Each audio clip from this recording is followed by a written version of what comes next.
एक छोटे से गांव के एक कोने में राम नाम का एक गरीब किसान अपनी पत्नी सीता के साथ रहता था। राम के पास एक छोटा सा खेत था जो उसकी रोजी रोटी का एकमात्र सहारा था। खेत की मिट्टी उतनी उपजाऊ नहीं थी और मौसम का भरोसा भी नहीं था। कभी बारिश ज़्यादा हो जाती थी तो कभी बिल्कुल भी नहीं होती थी। इसके बावजूद राम और सीता अपनी किस्मत से लड़ते और एक दूसरे का सहारा बने रहते। एक साल गांव में सूखा पड़ गया। न केवल राम बल्कि पूरे गांव के किसानों की फसल बर्बाद हो गई। राम ने जो थोड़ा सा धान बचा रखा था उसे अपनी पत्नी और छोटे बच्चों के लिए खाना खरीद लिया।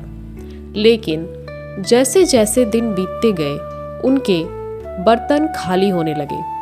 सीता ने एक दिन कहा, राम, हम शहर जाकर मजदूरी कर लेते, शायद वहाँ से कुछ पैसा कमाकर हमारे यहाँ के दिन सुधर सके। लेकिन राम को अपने खेत और मिट्टी से बहुत ही ज्यादा लगाव था। उसने कहा, मैं अपनी मिट्टी को छोड़कर नहीं जा सकता। सीता बोली, हमारी किस्मत यही बदलेगी, चाहे कुछ भी हो जाए। एक दिन राम के पास एक बैठक में पड़ोसी रघुनाथ आया जो थोड़ा अमीर था। उसने राम से कहा, अगर तुम मेरे लिए मजदूरी करोगे तो मैं तुम्हें कुछ धान और बीज उधार दे सकता हूँ। राम ने पड़ोसी की बात मान ली और सुबह से शाम तक मजदूरी करने लगा। सीता ने घर संभालते संभालते खेत में काम करने में उसकी मदद करना शुरू कर दिया।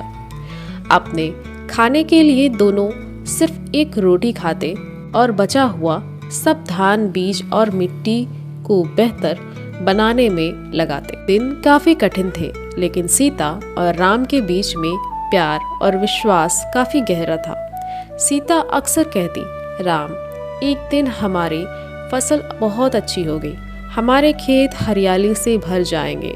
राम हंसकर कहते, बस तुम साथ हो तो मुझे पूरा भरोसा है। एक दिन राम ने अपने पुराने खेत का एक हिस्सा छोड़कर नए तरीके से खेती करने का सोचा। उसने गांव के एक बड़े वृद्ध किसान से सलाह ली और नए तरीके से फसल उगाना शुरू किया। अगले साल मौसम उनका साथ देने लगा। उनका नए तरीके से उगाया हुआ फसल और चावल हर तरीके से बाकी किसानों की फसल से बेहतर था। राम और सीता ने अपनी फसल बेची और पड़ोसी का उधार चुका दिया।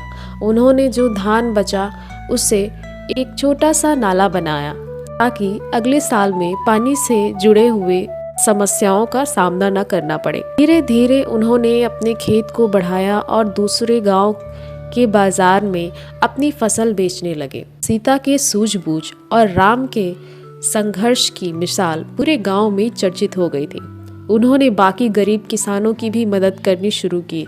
राम ने उन्हें नए तरीके से फसल कैसे उगाई जाती है ये सब सिखाया। सीता ने महिलाओं के लिए एक सिलाई और उद्योग केंद्र खुलवाया। उनका जीवन एक मिसाल बन गया कि कैसे संकट के समय में विश्वास और मेहनत के साथ भी हर मंजिल को जीता जा सकता है। राम और सीता का ये सफ़र बस एक गरीब किसान की कहानी नहीं, बल्कि मानवता और अस्तित्व और असीम मेहनत की जीत का एक प्रतीक है।